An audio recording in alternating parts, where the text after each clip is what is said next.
Vijayanagara channel ವೀಕ್ಷಕರಿಗೆ ನಮಸ್ಕಾರ. ವಿಜಯನಗರ ವಾರ್ತೆಗಳಿಗೆ ಸ್ವಾಗತ. ಮುಖ್ಯಾಂಶಗಳು.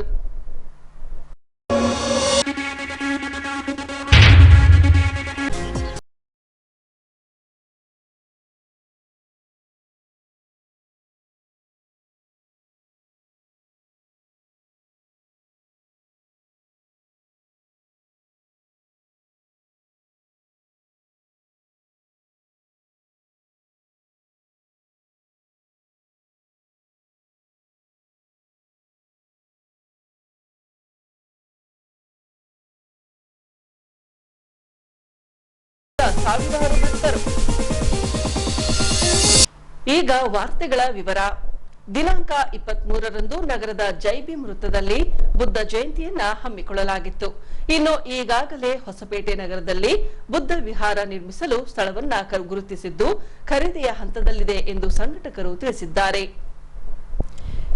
ಈ ಅಂಶಕ್ಕೆ ಸಂಬಂಧಿಸಿದಂತೆ ದಿನಾಂಕ 23ರಂದು ಜೈಭೀಮ್ ವೃತ್ತಕ್ಕೆ ಆಗಮಿಸಿದ ಹಂಪಿ ವಿಜಯನಗರ ಬುದ್ಧ ವಿಹಾರ ನಿರ್ಮಾಣ ಟ್ರಸ್ಟ್ ವಿಜಯನಗರ ಜಿಲ್ಲಾ ಬಿಆರ್ ಅಂಬೇಡ್ಕರ್ ಸಂಘದ ಸದಸ್ಯರು ಬುದ್ಧನ ಪುತ್ಥಳಿಗೆ ಪುಷ್ಪಾರ್ಚನೆ ಮಾಡುವ ಮೂಲಕ ಬುದ್ಧನ ಸಂದೇಶಗಳ ಕುರಿತು ಸ್ಮರಿಸುವುದರ ಜೊತೆಗೆ ಪರಿಚಯಿಸಿಕೊಡಲಾಯಿತು.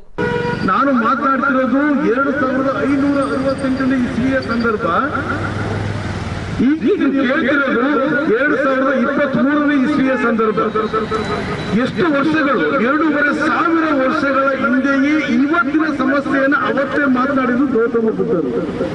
ಇವತ್ತು ಯಾಕೆ ಸಂವಿಧಾನದ ಆಧಾರದಲ್ಲಿ ಇವತ್ತು ನಾವು ಹೋರಾಡ್ತಾ ಇದ್ದೀವಿ ಎಂಬ ಪರಿಜ್ಞಾನ ನಮಗೆ ಬಂದಾಗ ಮಾತ್ರ ಬುದ್ಧನ ಬೆಳಕು ನಮಗೆ ಕಾಣುತ್ತೆ. ನಮಗೆ ಬುದ್ಧನ ಬೆಳಕು ನಮಗೆ ಕಾಣಬೇಕು ಅಂತಂದ್ರೆ ನಿರಂತರವಾಗಿ ನಾವು ಗೌತಮರಾಗಬೇಕು.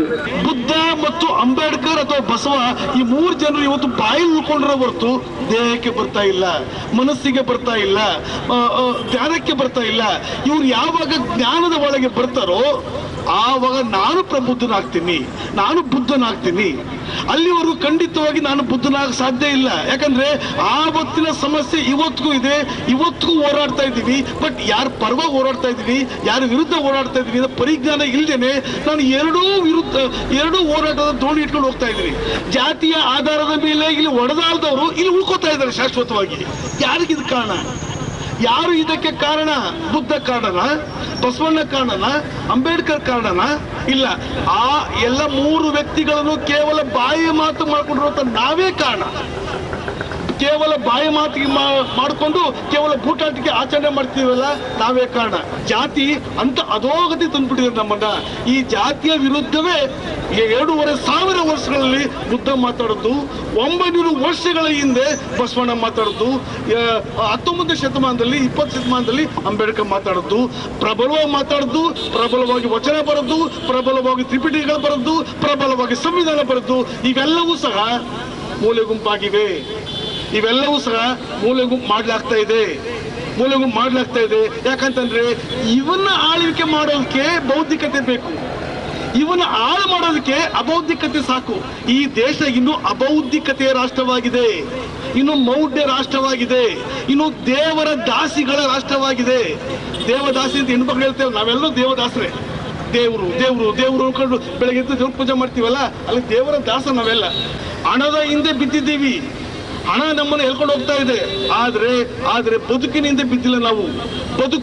ಬದುಕು ಅನ್ನುವುದು ಬಾಬಾ ಸಾಹೇಬ್, ಬದುಕು ಎಂಬುವುದು ಬುದ್ಧ, ಬದುಕು ಎಂಬುವುದು ಬಸವಣ್ಣ. ಈ ಬದುಕನ್ನ ಬಿಟ್ಟು ಇವ್ರನ್ನ ಬಂಡವಾಳ ಮಾಡ್ಕೊಂಡು ನಾವು ಹಣದ ಹಿಂದೆ ಬಿದ್ದಿದ್ದೀವಿ. ಇದಾಗಬಾರ್ದು ಸ್ವಾಮಿಗಳೇ, ದಯವಿಟ್ಟು ಇದಾಗಬಾರ್ದು. ನಾವೆಲ್ಲವೂ ಸ್ವಾಭಿಮಾನದಿಂದ ರಾಷ್ಟ್ರ ಕಟ್ಟಬೇಕಾಗಿದೆ.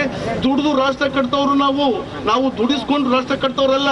ದುಡಿದು ರಾಷ್ಟ್ರ ಕಟ್ತವ್ರು ತಲೆ ಎತ್ತಿ ನಡಿಬೇಕಾಗಿದೆ, ಎದೆ ಇಬ್ಬಿಸಿ ನಡಿಬೇಕಾಗಿದೆ.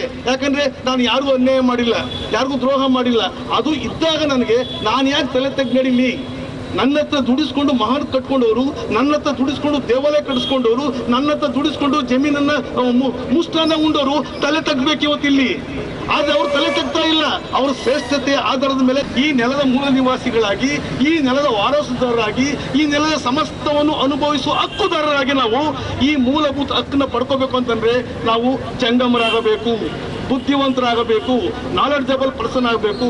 ನಾಲೆಡ್ಜಬಲ್ ಪರ್ಸನ್ ಅಂತಂದ್ರೆ ಕೇವಲ ಡಿಗ್ರಿ ಪಡ್ಕೊಳ್ಳೋದಲ್ಲ, ಏನೋ ಬಾಳೆತ ಪಡ್ಕೊಳ್ಳೋದಲ್ಲ, ಅದು ಬದುಕಿನ ನಾಲೆಡ್ಜ್, ದೇಶದ ನಾಲೆಡ್ಜ್, ಸಂವಿಧಾನದ ನಾಲೆಡ್ಜ್, ಈ ಮಹಾನ್ ವ್ಯಕ್ತಿಗಳ ಜ್ಞಾನದ ನಾಲೆಡ್ಜ್, ಇವೆಲ್ಲ ಪಡ್ಕೊಂಡಾಗ ಮಾತ್ರ ನಾವು ಒಬ್ಬ ಸತ್ಪ್ರಜೆ ಆಗ್ಬೋದು ಹೊರತು ಖಂಡಿತವಾಗಿ ಪ್ಯಾಂಟು ಶರ್ಟು ಒಳ್ಳೆ ಊಟ ಮಾಡ್ಬೋದು, ಪ್ರಜೆ ಆಗಕ್ಕೆ ಸಾಧ್ಯ ಇಲ್ಲ, ಸತ್ತೋಗ್ತೀವಿ ಅಷ್ಟೇ ನಾವೆಲ್ಲ. ಹಾಗಾಗಬಾರ್ದು. ಇಂಥ ಒಂದು ದಿನ ಬುದ್ಧರ ಇವತ್ತು ಪುಣ್ಯ ಸ್ಮರಣೆ, ಇಂಥ 2,500 ವರ್ಷಗಳಿಂದಲೇ ಸಾರದಂಥ ಈ ಅಂಶಗಳು ಇವತ್ತಿಗೂ ಜೀವಂತವಾಗಿವೆ ಅಂತಂದ್ರೆ ಅದಕ್ಕೆ ನಾನು ಹೇಳ್ದಂಗೆ ನಮ್ಮಲ್ಲಿ ಅಜ್ಞಾನವೇ ಕಾರಣ. ನಾವು ಸುಜ್ಞಾನದ ಕಡೆ ಮುಖ ಮಾಡೋಣ. ದೇಶ ತುಂಬ ಎದುರಿಸಬೇಕಾಗಿದೆ, ತುಂಬ ಸವಾಲಿನ ಸಂದರ್ಭದಲ್ಲಿ ನಾವಿದ್ದೀವಿ.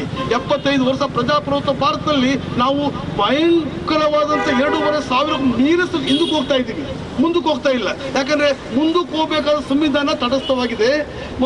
ಎಲ್ಲಿ ತಟಸ್ಥವಾಗಬೇಕಂದ್ರೆ ಅಲಿಖಿತ ಸಂವಿಧಾನ ಮಾತಾಡ್ತಾ ಇದೆ. ಅಲಿಖಿತ ಸಂವಿಧಾನ ಎಗ್ಗಿಲ್ದೆ ಮಾತಾಡ್ತಾ ಇದೆ, ಲಿಖಿತ ಸಂವಿಧಾನ ಮಾತಾಡ್ತಾ ಇಲ್ಲ. ಲಿಖಿತ ಸಂವಿಧಾನ ಮಾತಾಡದೆ ಇರೋಕೆ ಕಾರಣ ನಾವೇ, ಅಲಿಖಿತ ಸಂವಿಧಾನ ಎಗ್ಗಿಲ್ದೆ ಮಾತಾಡೋಕ್ಕೂ ನಾವೇ ಕಾರಣ. ಈ 2 ಕಾರಣಗಳನ್ನ ಅರ್ಥ ಮಾಡಿಕೊಂಡು ಇವತ್ತು ಬುದ್ಧ ಜಯಂತಿಯ ಮಹತ್ವ ಅರ್ಥ ಮಾಡ್ಕೋಬೇಕಾಗಿದೆ. ಆ ಮೂಲಕ ನಾವು ರಾಷ್ಟ್ರೀಯತೆ ಕಟ್ಟಬೇಕಾಗಿದೆ. ಅಂಬೇಡ್ಕರ್ ಅವರು ದಾರಿದೀಪ ಆಗಬೇಕು, ಬಸವಣ್ಣ ದಾರಿ ತೋರಿಸುವನಾಗಬೇಕು, ಬುದ್ಧ ದಾರಿಯ ನಾಯಕನಾಗಬೇಕು. ಹಾಗಾದಾಗ ಮಾತ್ರ ನಾವೆಲ್ಲರೂ ಸಹ ನಮ್ಮ ಗುರಿಯನ್ನು ಮುಟ್ಟಬಹುದು ಹೊರತು ಇದನ್ನು ಖಂಡಿತ ಇಲ್ಲ. ಆರಂಭದಲ್ಲಿ ಹೇಳ್ದಂಗೆ ಕೇವಲ ಬಾಯಿ ಮಾತಿನ ನಾಯಕರಲ್ಲ ಇವರು ಹೃದಯಾಂತರಾಳದ ನಾಯಕರು. ಹೃದಯಾಂತರಾಳದ ನಾಯಕರು ಆಚೆ ಇದ್ದಾರೆ, ಬಾಯಿ ಮಾತಿನ ದೇವತೆಗಳು ಹೃದಯ ಹೇಳ್ತಿದ್ದಾರೆ. ಇದಾಗಬಾರ್ದು. ಇದು ಅನ್ಯಾಯ, ಇದು ರಾಷ್ಟ್ರದ್ರೋಹ. ಅರ್ಥ ಆಯ್ತಲ್ಲ? ಅದರಿಂದ ಇಲ್ಲಿ ಧರ್ಮ ಕಟ್ಟದವರು, ಧರ್ಮ ಸುಧಾರಣೆ ಮಾಡಿದವರು ಬಾಯಿ ಮಾತಾಗಬಾರ್ದು. ಜಾತಿ ಕಟ್ಟಿದವರು ಹೃದಯಲಿದ್ದಾರೆ, ಅದನ್ನ ತೆಗಿಬೇಕು. ಹಾಗಾದಾಗ ಮಾತ್ರ ನಾವು ಇಂಥ ಜಯಂತಿ ಮಾಡಲು ಸಾಧ್ಯವಾಗುತ್ತೆ ಅಂತ ಹೇಳ್ತಿ. ಇನ್ನು ಹೊಸಪೇಟೆ ನಗರದಲ್ಲಿ ಬುದ್ಧ ವಿಹಾರ ನಿರ್ಮಿಸಲು ಈಗಾಗಲೇ ಸ್ಥಳವನ್ನ ಗುರುತಿಸಿದ್ದು ಸ್ಥಳದ ಖರೀದಿಯ ಹಂತದಲ್ಲಿದೆ. ಹೀಗೆ ಬುದ್ಧ ವಿಹಾರ ನಿರ್ಮಾಣಗೊಂಡ ನಂತರ ಬುದ್ಧನ ಸಂದೇಶಗಳನ್ನು ಸಾರುವ ಕಾಯಕವನ್ನ ಮಾಡಲಾಗುವುದೆಂದು ಬಣ್ಣದ ಮನೆ ಸೋಮಶೇಖರ್ ಅವರು ಈ ವೇಳೆ ತಿಳಿಸಿದ್ದಾರೆ. ಇವತ್ತು ಮನನ ಮಾಡ್ಕೊಳ್ಬೇಕಾಗಿದೆ. ಏನೋ ಬುದ್ಧನ ನಾಡಿನಲ್ಲಿ ಹುಟ್ಟಿರ್ತಕ್ಕಂಥ ನಾವೆಲ್ಲರೂ ಬೌದ್ಧ ಧರ್ಮದವರೇ ಆಗಿದ್ವಿ. ಆದರೆ ಯಾವುದೋ ಕುತಂತ್ರಗಳಿಂದ ಇಲ್ಲಿ ಹಿಂದೂ ಧರ್ಮವನ್ನು ವ್ಯಾಪಕವಾಗಿ ಹರಡಲಾಯಿತು. ಏನೋ ನಮ್ಮ ಸಹೋದರರು ಹೇಳ್ದಂಗೆ ಏನೋ ಲಕ್ಷಾಂತರ ಜನ ಬುದ್ಧನ ಅನುಯಾಯಿಗಳನ್ನು, ಬುದ್ಧನ ಬಂತೇಜ್ಗಳನ್ನು ಏನೋ ಅವತ್ತು ಕೊಲೆ ಮಾಡಲಾಗಿತ್ತು. ಅದೇ ರೀತಿ ಸುಮಾರು 85,000 ಬುದ್ಧ ಸ್ತೂಪಗಳನ್ನು, ಬುದ್ಧ ವಿಹಾರಗಳನ್ನು ಸಹ ನಾಶ ಮಾಡಿದ್ದು ಇದೇ ನೆಲದಲ್ಲಿ. ಬುದ್ಧ ಹುಟ್ಟಿದ್ದು ಭಾರತದಲ್ಲಿ, ಇದೇ ನಮ್ಮ ಪಕ್ಕದ ಬಿಹಾರದಲ್ಲಿ. ಏನೋ ಬುದ್ಧ ನಡೆದಾಡಿರ್ತಕ್ಕಂಥ ಇವತ್ತು ಮಧ್ಯಪ್ರದೇಶ, ಉತ್ತರ ಪ್ರದೇಶ, ಒರಿಸ್ಸಾ ಈ ಭಾಗಗಳು ಮತ್ತು ನೇಪಾಳದ ಭಾಗಗಳಲ್ಲಿ ಏನೋ ಈ ಭಾಗದಲ್ಲಿ ಜನಿಸಿರ್ತಕ್ಕಂಥ ಬುದ್ಧ ಇಡೀ ಪ್ರಪಂಚಕ್ಕೆ ಒಬ್ಬ ನಾಯಕನಾದ, ಪ್ರಪಂಚಕ್ಕೆ ತನ್ನ ಸಂದೇಶವನ್ನು ಸಾರಿದರು. ಆದರೆ ಇವತ್ತಿನ ಇಲ್ಲೇನೋ ಬಹುದೊಡ್ಡ ರಾಜಕಾರಣಕ್ಕಾಗಿ ಧರ್ಮವನ್ನೇ ಬಿಂಬಿಸ್ತಾ ಇದಾರಲ್ಲ, ಆ ಧರ್ಮ ಈ ದೇಶದ ಸಾಗರಾಚೆ ಹೋಗಲೇ ಇಲ್ಲ. ಆದರೆ ಕತ್ತಿನ ಹಿಡಿಯದೆ ಯುದ್ಧನ ಮಾಡದೆ ಇರತಕ್ಕಂಥ ಬುದ್ಧನ ಸಂದೇಶಗಳು ಇಡೀ ವಿಶ್ವದಾದ್ಯಂತ ಹರಡಿ ಇವತ್ತು ವಿಶ್ವದೆಲ್ಲೆಡೆ ಬೌದ್ಧ ಧರ್ಮ ವ್ಯಾಪಕವಾಗಿ ಹರಡಿದೆ.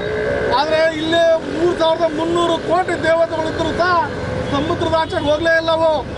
ಆದರೆ ಇಲ್ಲಿ ಮಾಡಿರ್ತಕ್ಕಂಥ ಕುತಂತ್ರಗಳು ಈ ದೇಶದ ಮೂಲ ನಿವಾಸಿಗಳನ್ನು ಒಕ್ಕಲೆಬ್ಬಿಸಿ ತಮ್ಮ ಧರ್ಮಕ್ಕೆ ಸೇರ್ಪಡೆಗೊಳಿಸಿರ್ತಕ್ಕಂಥದ್ದು ನಮಗೆಲ್ಲ ಇವತ್ತು ಕಾಣ್ತಾ ಇದೆ. ಏನೋ ಬಾಬಾ ಸಾಹೇಬ್ ಅಂಬೇಡ್ಕರ್ ಅವರು ನಮಗೆ ಸಂವಿಧಾನ ಕೊಟ್ಟ ನಂತರ, ಅದೇ ರೀತಿ ಏನು ಬ್ರಿಟಿಷರು ಭಾರತಕ್ಕೆ ಬಂದರು, ನಮಗೆ ಶಿಕ್ಷಣ ಸಿಕ್ಕ ನಂತರ ಎಲ್ಲ ಸತ್ಯಗಳು ಒಂದೊಂದಾಗಿ ಹೊರಗೆ ಬರ್ತಾ ಇದೆ.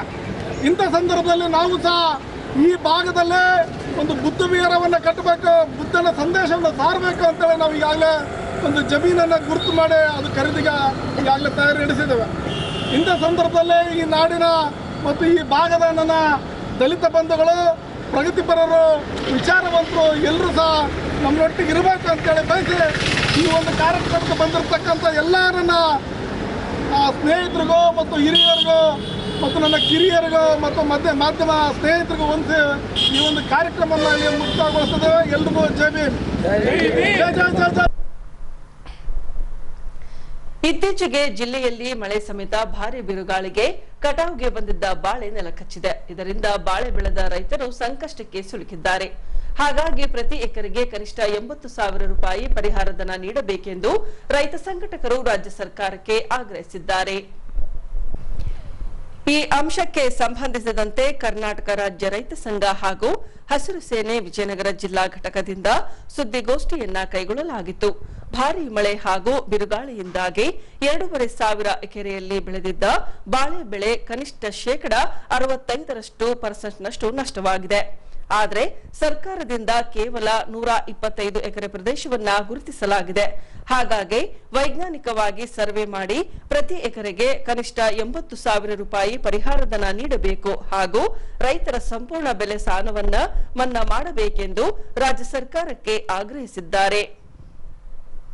ನಿಮಗೆ ಹಾಗೆ ಗೊತ್ತಿರೋ ಹಾಗೆ ಈ ಮೊನ್ನೆ ಬಿರುಗಾಳಿಗೆ ಭಾಳಷ್ಟು ಹೊಸಪೇಟೆ, ಕಮಲಾಪುರ, ವೆಂಕಟಾಪುರ, ಬುಕ್ಸಾಗರ, ರಾಮಸಾಗರ, ಕಂಪ್ಲಿ ಭಾಗಗಳಲ್ಲಿ ಭಾಳಷ್ಟು ಹಾನಿಯಾಗಿರೋದು. ಟೋಟಲ್ ಸೋಯಿಂಗ್ ಬಂದು ಬಾಳೆ 2,700ರಿಂದ 2,800 ಎಕರೆ ತನಕ ನಾವು ಬಾಳೆ ಹಾಕಿದ್ದೀವಿ. ಅದರಲ್ಲಿ ನಮ್ಮ ಪ್ರಕಾರ 60 to 70% ಡ್ಯಾಮೇಜ್ ಆಗಿದೆ ಅಂತ. ಸರ್ಕಾರದವರು ಕೇವಲ 128 ಹೆಕ್ಟರ್ ಮಾತ್ರ ನೋಟಿಫೈ ಮಾಡಿದ್ದಾರೆ. ಆಮೇಲೆ ಇಂಥ ಒಂದು ಪರಿಸ್ಥಿತಿಯಲ್ಲಿ ಇವನ್ MLA ಅವರು ಬಂದು ನೋಡ್ಕೊಂಡು ಹೋದರು.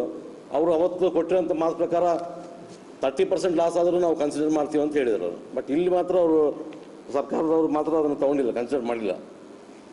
ಹಾಗಾಗಿ ನಮ್ಮ ಭಾಳ ನೋವು ಏನಂತಂದರೆ ಇವತ್ತು ಹಾರ್ಟನ್ನು ತೆಗೆದು ಹಾರ್ಟ್ ಬದಲಾವಣೆ ಮಾಡಿ ಕಣ್ಣು ತೆಗೆದು ಸತ್ತಂಥ ಒಂದು ಬಾಡಿನ ತೆಗೆದು ಬೇರೆಯವ್ರಿಗೆ ಹಾಕೋಂಥ ಒಂದು ಟೆಕ್ನಾಲಜಿ ಬಂದರೂ ರೈತರ ಬೆಳೆಗೆ ಮಾತ್ರ ಸೈಂಟಿಫಿಕ್ ಆಗಿ ಯಾಕೆ ಯೋಚನೆ ಮಾಡ್ತೀರಾ ಅನ್ನೋದೊಂದು ಪ್ರಶ್ನೆ. ಸರ್ಕಾರದ ಆದೇಶ ಪ್ರಕಾರ ನೀರಾವರಿ ಅವರಿಗೆ 25,000 ರೂಪಾಯಿ ನಾವು ಪರ್ ಹೆಕ್ಟರ್ ಕೊಡ್ತೀವಿ ಅಂತಾರೆ. 25,000 ರೂಪಾಯಿ ಪರ್ ಹೆಕ್ಟರ್ ಕೊಡ್ತೀವಿ ಅಂತಂದರೆ ನಮಗೆ ಬಾಳೆಗೆ ಖರ್ಚಾಗೋದು ಒಂದು ಎಕರೆಗೆ ಸುಗಂಧಿ ಬೆಳೆ ಆದರೆ 1,47,000ರಿಂದ 1,50,000 ಲಕ್ಷ ಆಗ್ತದೆ. ಏಲಕ್ಕಿಗಾದರೆ 180 ಅಂದರೆ 170ರಿಂದ 180 ಆಗುತ್ತೆ. ಇಂಥ ಒಂದು ಪರಿಸ್ಥಿತಿಯಲ್ಲಿ ಸರ್ಕಾರ ಯಾವ ರೀತಿಯಲ್ಲಿ ಅವರು ನಮಗೆ ಹೆಂಗೆ ಅವರು ಕಾಂಪ್ರಮೈಸ್ ಮಾಡ್ತಿದ್ದಾರೆ ಗೊತ್ತಾಗ್ತಿಲ್ಲ. 25,000 ಅಂತ ರೌಂಡಾಗಿ ಕುಂತು ಸುಮ್ಮನೆ ಬರೆಸಿದಾರ, ಅದು ಸೈಂಟಿಫಿಕ್ ಆಗಿ ಏನೋ ಪ್ರೂವ್ ಇದೆನಾ ಅದು ಗೊತ್ತಾಗ್ತಿಲ್ಲ. ಹಾಗಾಗಿ ದಯವಿಟ್ಟು ಸರ್ಕಾರಕ್ಕೆ ಮನವಿ ಏನಂತಂದರೆ, ನೀವು ಯಾವುದೋ ಒಂದು ತೋರಿಕೆ ಸಲುವಾಗಿ ಮಾಡೋವಂಥದ್ದು ಆಗಬಾರ್ದು. ನಿಜವಾಗ್ಲೂ ರೈತ ಹಾನಿ ಆಗಿದ್ದಾನಂದರೆ ಅದಕ್ಕೆ ಸರಿಯಾದಂಥ ಪರಿಹಾರ ಕೊಡಲಿಕ್ಕೆ ಪ್ರಯತ್ನ ಮಾಡಬೇಕಂತೇಳಿ ನಮ್ಮ ಮನವಿ. ಕರೋನಾಯಿಂದ ಇವತ್ತಿನ ತನಕ ಬಾಳೆಗೆ ಏನೂ ಬೆಲೆ ಸಿಗ್ತಾ ಇಲ್ಲ. ಈ ವರ್ಷ ಸ್ವಲ್ಪ ಸಿಕ್ಕಿತ್ತು, ಅಷ್ಟರಲ್ಲಿ ಮತ್ತೆ ಗಾಳಿ ಪ್ರಕೃತಿ ವಿಕೋಪದಿಂದ ಎಲ್ಲ ಆಗ್ತಾಯಿದೆ. ನೀವೇನು ಸರ್ಕಾರದಿಂದ ಏನು ಘೋಷಣೆ ಮಾಡಿದರೆ ಹೆಕ್ಟರ್ಗೆ ಕನಿಷ್ಠ ಪಕ್ಷ ನೀವು 80,000 ಆದರೂ ಮಾಡಬೇಕು. 80,000 ಮಾಡಿಲ್ಲ ಅಂದರೆ ಏನಕ್ಕಾಗಲ್ಲ. ನಾವು ಇವಾಗ ಕಂಬ ಕಡಿದು ಹೊರಗೆ ಹಾಕಲಿಕ್ಕೆ ಸುಮಾರು 15,000-20,000 ಖರ್ಚು ಬರ್ತಾ ಇದೆ. ಇಂಥ ಪರಿಸ್ಥಿತಿಯಲ್ಲಿ ನೀವು ಹೆಕ್ಟರ್ಗೆ ಕೊಟ್ಟರೆ ಯಾವ ರೀತಿಯಲ್ಲಿ ನಾವು ಕೆಲಸ ಮಾಡೋದು ಗೊತ್ತಾಗ್ತಿಲ್ಲ. ನಮಗೆ ಸತತವಾಗಿ ಈ ಹೊರೆ ಬೀಳ್ತಿರೋದ್ರಿಂದ ಸಾಲ ಮನ್ನಾನು ನಮಗೊಂದು ಮೇಜರ್ ಇಶ್ಯೂ. ಸಾಲ ಮನ್ನಾನು ಸರ್ಕಾರದ ಮಾಡಬೇಕು, ಸಂಪೂರ್ಣವಾದ ಸಾಲ ಮನ್ನಾ ಮಾಡಿರಿ. ಯಾವುದೋ ಅದರಲ್ಲಿ 1 ಲಕ್ಷ, ಇದರಲ್ಲಿ 50,000 ಅಂತಲ್ಲ. ಇವತ್ತು ರೈತನಿಗೆ ರಾಷ್ಟ್ರೀಯ ಬ್ಯಾಂಕ್ಗಳಲ್ಲಾಗಲಿ ಸೊಸೈಟೀಸಲ್ಲಾಗಲಿ ಎಲ್ಲೇ ಸಾಲ ಇರಲಿ ಸಂಪೂರ್ಣವಾದಂಥ ಮನ್ನಾ ಮಾಡಿ ಒಂದ್ಸತಿ ನಮ್ಮನ್ನು ಋಣಮುಕ್ತರನ್ನು ಮಾಡಬೇಕಂತ ಕೇಳ್ಕೊಳ್ತಿದ್ದೀವಿ. ಇದರದಲ್ಲಿ ಈ ಬಾಳೆ ಮತ್ತು ಬೇರೆ ಬೇರೆ ಬೆಳೆಗಳೇನು ಹಾನಿಯಾಗಿದ್ದಾವೆ ಅದಕ್ಕೆ ಆದಷ್ಟು ಜಲ್ದಿ ಪರಿಷ್ಕಾರ ಸಿಗಬೇಕು, ಆಮೇಲೆ ಸೂಕ್ತ ರೀತಿಯಲ್ಲಿ ಸಿಗಬೇಕಂತೇಳಿ ಕೇಳ್ಕೊಳ್ತಿದ್ದೀವಿ. ದಿನಾಂಕ 23ರಂದು ನಗರದ ಆರಾಧ್ಯ ದೈವ ಒಡಕರಾಯ ಹಾಗೂ ರಂಗನಾಥ ಸ್ವಾಮಿಯ ರಥೋತ್ಸವ ಕೈಗೊಳ್ಳಲಾಗಿತ್ತು. ಈ ಭಾಗವಾಗಿ ದಿನಾಂಕ 15ರಿಂದ 22ರವರೆಗೆ ದೇಗುಲದಲ್ಲಿ ವಿಶೇಷ ಧಾರ್ಮಿಕೋತ್ಸವ ನಡೆಸಿ ಸಂಜೆ ನಂತರ ಮಹಾರಥೋತ್ಸವ ನಡೆಸುವ ಮೂಲಕ ಲೋಕ ಕಲ್ಯಾಣಕ್ಕಾಗಿ ಪ್ರಾರ್ಥಿಸಲಾಯಿತು. ಹೌದು, ರಥೋತ್ಸವದ ಹಿನ್ನೆಲೆಯಲ್ಲಿ ಅರ್ಚಕರಿಂದ ಗರ್ಭಗುಡಿಯ ಆಂಜನೇಯ ಸ್ವಾಮಿಯ ಮೂರ್ತಿಗೆ ವಿಳ್ಯದೆಲೆಯಿಂದ ಸಿಂಗರಿಸಿ ವಿಶೇಷ ಪೂಜೆ ಸಲ್ಲಿಸಲಾಗಿತ್ತು. ಹೀಗೆ ಸಾಲಾಗಿ ಬಂದ ಭಕ್ತರು ಆಂಜನೇಯ ಸ್ವಾಮಿಯ ದರ್ಶನ ಪಡೆದು ಭಕ್ತಿ ಸಮರ್ಪಿಸಿದರು.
ಸಂಜೆ ಆಗುತ್ತಿದ್ದಂತೆ ಭಕ್ತರು ಮೆರವಣಿಗೆ ಮೂಲಕ ಹೂವಿನ ಹಾರವನ್ನ ಸಾಗಿಸಿ ತಂದು ರಥಕ್ಕೆ ಸಿಂಗರಿಸಿ ಸಂಭ್ರಮಿಸಿದರು.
ಬಳಿಕ ಪಟದ ಹರಾಜು ಪ್ರಕ್ರಿಯೆ ನಡೆಸಲಾಯಿತು.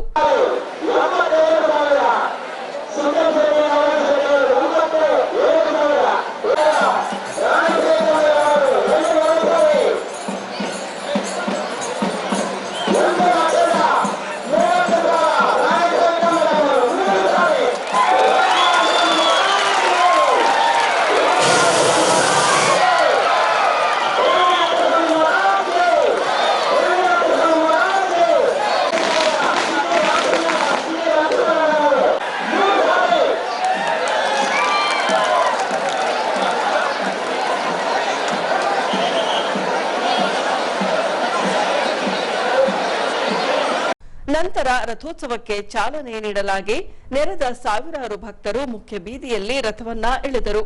ಈ ವೇಳೆ ಚಿತ್ರಕೇರಿ ಹಾಗೂ ಕಬ್ಬೇರ ಓಣಿಯ ಯುವಕರು ರಥಕ್ಕೆ ಸನ್ನೆ ಹಾಕಿ ಸಂಭ್ರಮಿಸಿದರು.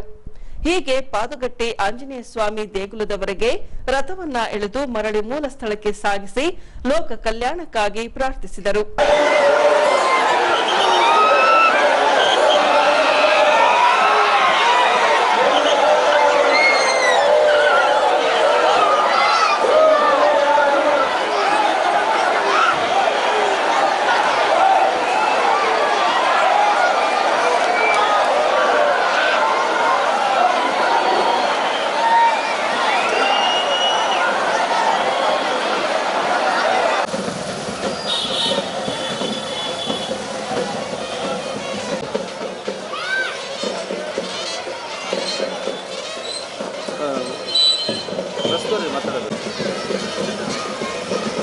ಅದು ಒಂದು 10,000 ಬ್ಯಾಲೆನ್ಸ್ ಇದೆ. ನಿಮ್ಮಲ್ಲಿ ಬಂದು ಯಾರೋ ಕಟ್ ಮಾಡ್ಕೊಂಡು ಹೋಗಿದ್ದಾರೆ ನಿಮ್ಮ ಟೇಬಿಂದ.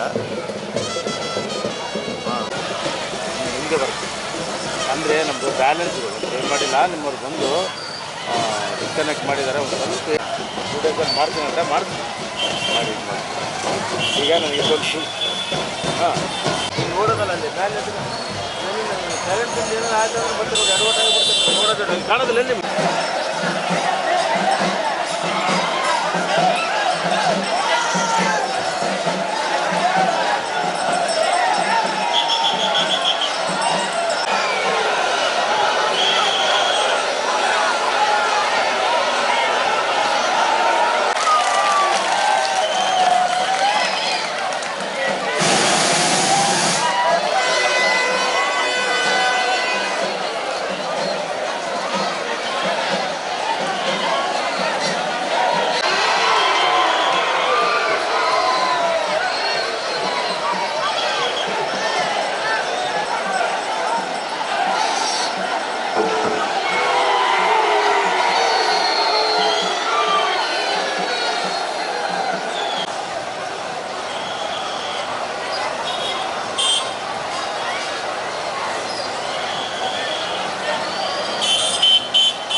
ಇನ್ನು ರಥೋತ್ಸವವನ್ನ ಯಶಸ್ವಿಯಾಗಿ ನಡೆಸಿದ ಎಲ್ಲ ಸದ್ಭಕ್ತರಿಗೆ ಹಾಗೂ ದೇಗುಲದ ಸಮಿತಿಯವರಿಗೆ ಧಾರ್ಮಿಕ ದತ್ತಿ ಇಲಾಖೆಯ ಕಾರ್ಯನಿರ್ವಾಹಕ ಅಧಿಕಾರಿಗಳು ಅಭಿನಂದನೆ ತಿಳಿಸಿದ್ದಾರೆ.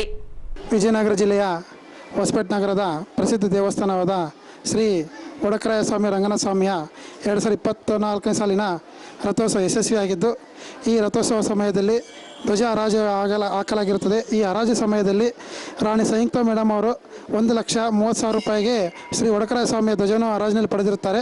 ಅದೇ ರೀತಿ ಚಿನಿ ರಾಮಕುಮಾರ್ ಸ್ವಾಮಿ ಅವರು ಶ್ರೀ ರಂಗನಾಥ ಸ್ವಾಮಿಯ ಧ್ವಜ ಹರಾಜು 41,000 ರೂಪಾಯಿಗಳು ಪಡೆದಿರುತ್ತಾರೆ.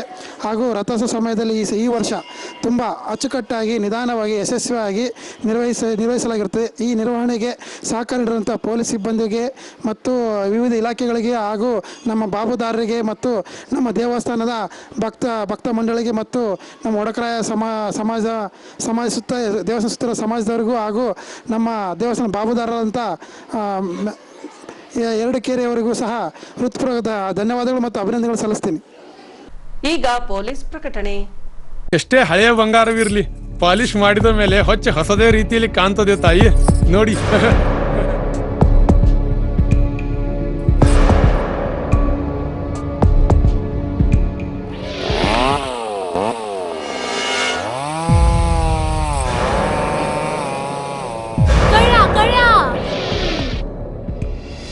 ತಾಯಿ, ನಿಮ್ ಮೈ ಮೇಲೆ ಅದು ಹೊಲಸು ಬಿದ್ದಿದೆ.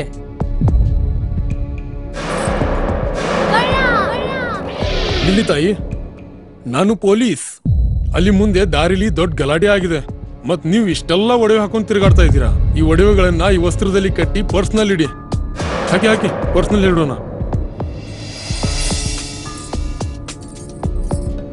ಅಲ್ಲೇ ಮುಂದ್ಗಡೆ ಆಗಿದೆ. ಇದು ತಗೊಳ್ಳಿ ತಾಯಿ, ನಾನು ಬರ್ತೀನಿ. ಈ ಕಡೆಯಿಂದ ಹೋಗಿ.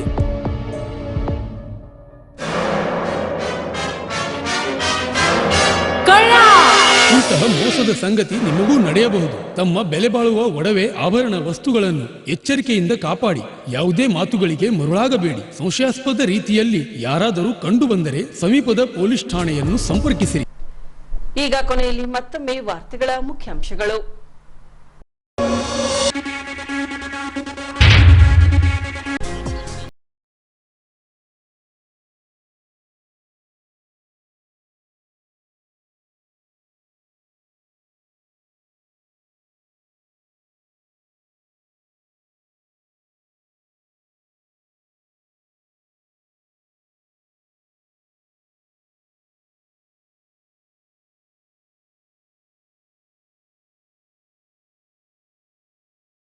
ರಥೋತ್ಸವ ರಥವನ್ನ ಎಳೆದು ಭಕ್ತಿ ಸಮರ್ಪಿಸಿದ ಸಾವಿರಾರು ಭಕ್ತರು.